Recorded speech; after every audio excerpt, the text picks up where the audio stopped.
I don't know if you guys can hear it, but we're having a huge thunderstorm outside right now. Hey everybody, it's Geraldine Rose with a thank you card for a crafty friend. This one's Mixed Media.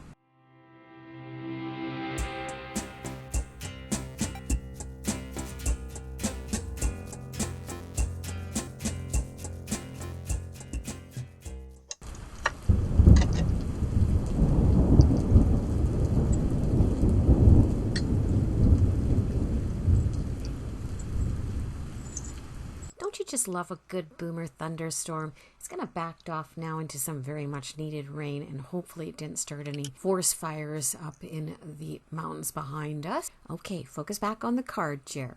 You can see that I had the Spellbinders Blooming Pomegranate die set out and had cut that out of some metallic rainbow cardstock that had come in one of the Simon Says stamp card kits.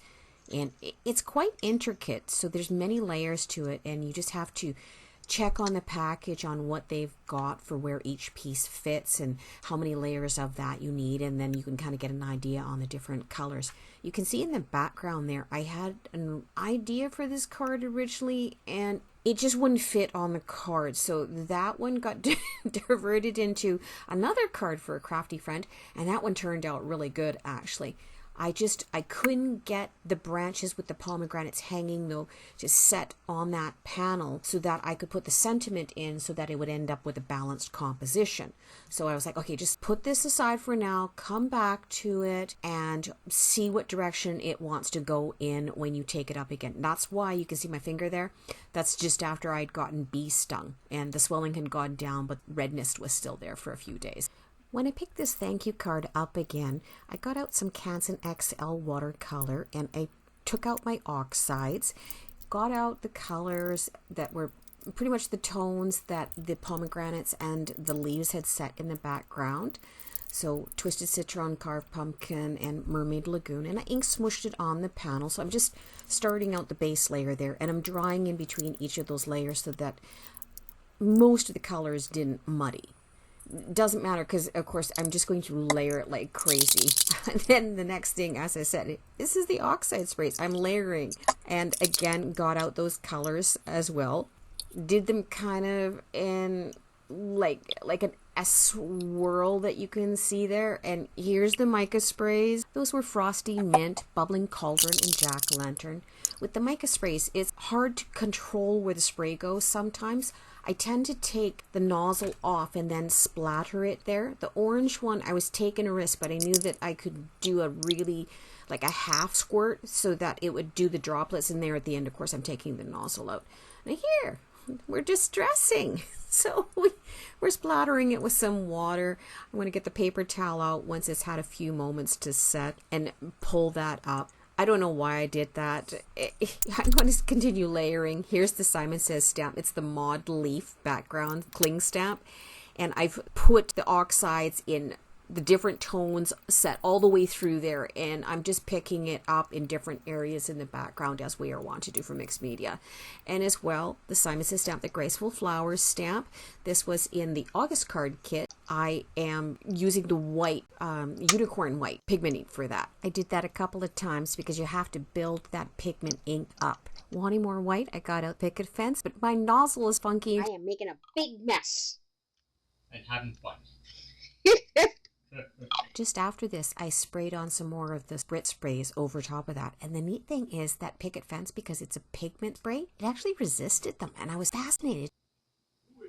Well, I had to crawl into bed to warm somebody up, so they needed to dry anyways. And then here we are, it's the next day. They've dried, but they're a little warped, so I ran them through the Big Shot with the Pinkfresh rounded braided rectangle dies. Here is where we've got out the Simon Says stamp, the Fanfare stencil, and also my Solar Paste, Overheated, the Crocodile Tears, and the Beluga. I'm putting them in a little different spot, because that's what you do. It's like, I don't like spreading everything across the entire panel. I'm mixing and merging them. There's our reveal on that layer. So of course I'm letting them dry for a little bit. I'm going back in with more of the unicorn white pigment ink with that Graceful Flowers stamp set again, using one of the smaller ones, bringing those flowers back in kind of like as a hidden element in the background.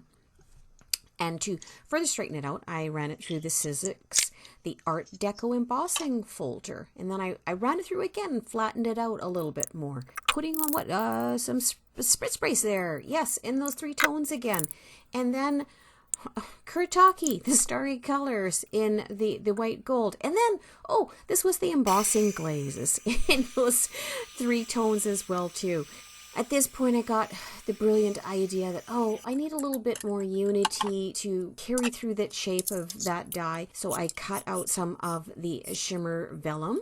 I still had to get together the secondary and the tertiary flowers from that pomegranate set. Grab some cardstock, some flat toned colors in that peachy orange and the greens, put them together, and then came in along the edges of them in strategic spots with a little bit of ink to kind of give them a little bit of shading so that they had a little bit more interest, so that they weren't completely flat toned the way that like a Japanese print would be. I am gluing them down into their spot. This is kind of fun to do if you like doing puzzles. My dad was an engineer, and so I think that's one of the reasons why I like making cards so much, is because you actually have to engineer the project. And sure, it's on a mini scale. It's not like building the Sailor Bar Tunnel like he did.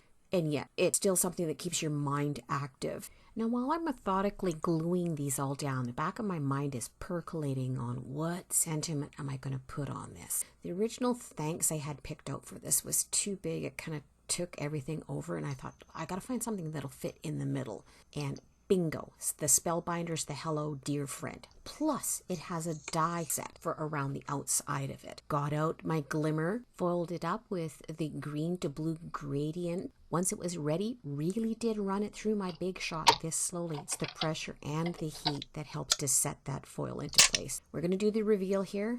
I can see that I've got a little bit of overfoiling. I took my sand eraser and it came right off. How many of you have still got a favorite corner punch? I do. It's my close to my heart one. Works like a charm still. Oh, so nice in that bedroom. You just want to just lay on bed and listen to Audible. Something that's so nice in there.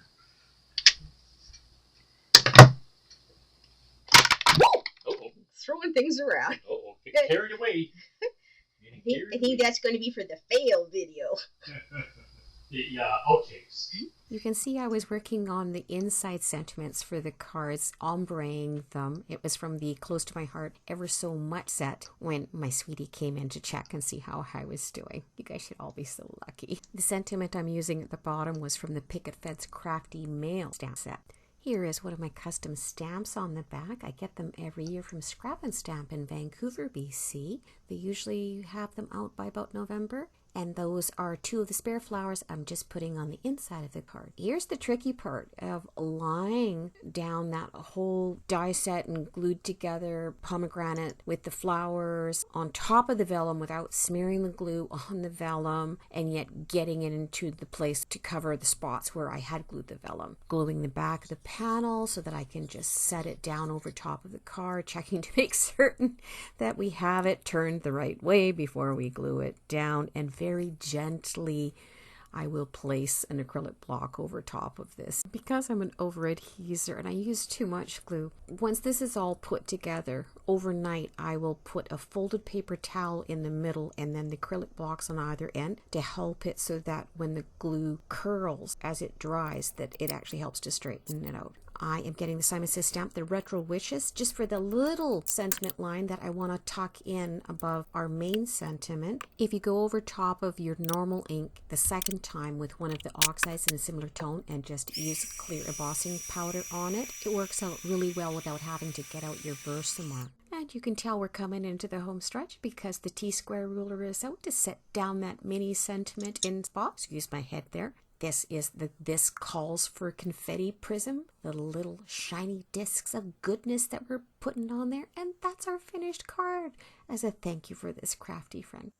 I hope you guys are all having some fun in your craft rooms too. Be that change you want to see in the world, and we'll see you all next time, okay? Bye-bye, everybody.